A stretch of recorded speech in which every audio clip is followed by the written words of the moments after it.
Muito bem, vamos abrir aqui a aplicação no lado do cliente. E vamos abrir o formulário F, critério compra sugerida, tá? Primeiramente, o que aparece é esse formulário, onde ele tem aqui os critérios para a compra sugerida. Quais são os critérios que existem a princípio nesse formulário, tá? Existe o estoque mínimo, o consumo médio mensal e o tempo de reposição. Aí nós vamos gerar o que a partir desses critérios informados? Vamos gerar uma requisição de compras ou um pedido de compras.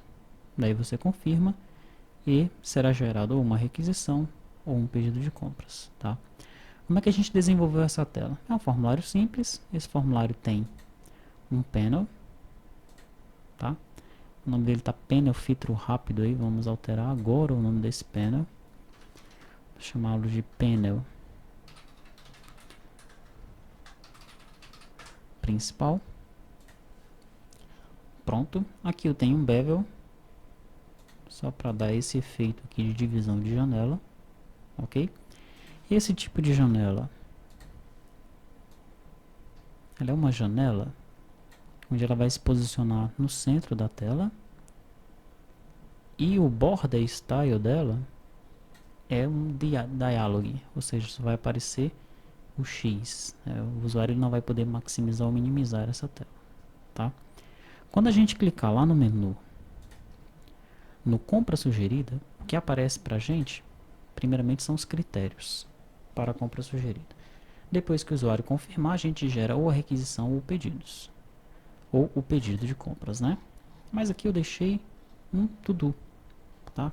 Para a gente verificar quais devem ser os procedimentos efetuados nesse ponto, no ponto de confirmar. Na verdade, nós vamos conversar no EAD como é que a gente vai fazer a combinação desses três requisitos aqui, desses critérios. Pô, vamos combinar o estoque mínimo com o consumo médio mensal. Esse consumo médio mensal a gente vai pegar de onde? Da tabela de produtos.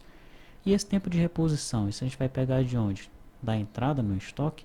Tá, então a gente tem que conversar um pouco mais sobre isso daqui. Provavelmente nós vamos ter que construir outros módulos, né, o módulo de estoques lá, por exemplo, para depois implementar esses critérios para a compra sugerida. De repente está faltando até tabelas aí no nosso banco de dados para nós fazermos isso daqui, tá? Mas nós vamos conversar sobre isso no EAD, amadurecer essa ideia, tá? Porque é um dos requisitos, nós temos que implementar isso daqui no nosso ERP, tá?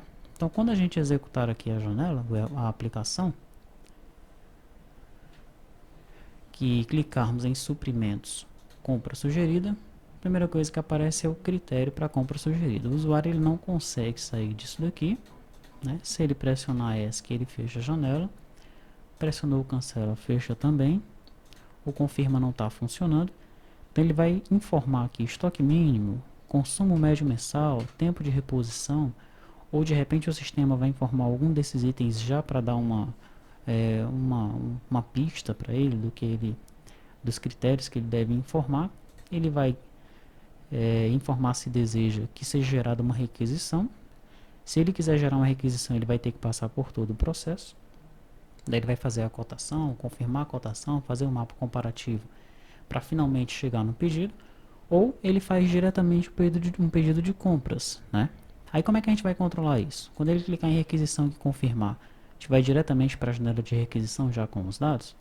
Quando ele clicar em pedido de confirmar, a gente vai diretamente para a janela de pedido já com os dados. Tá? Então é isso que a gente tem que combinar, como é que a gente vai fazer lá no EAD.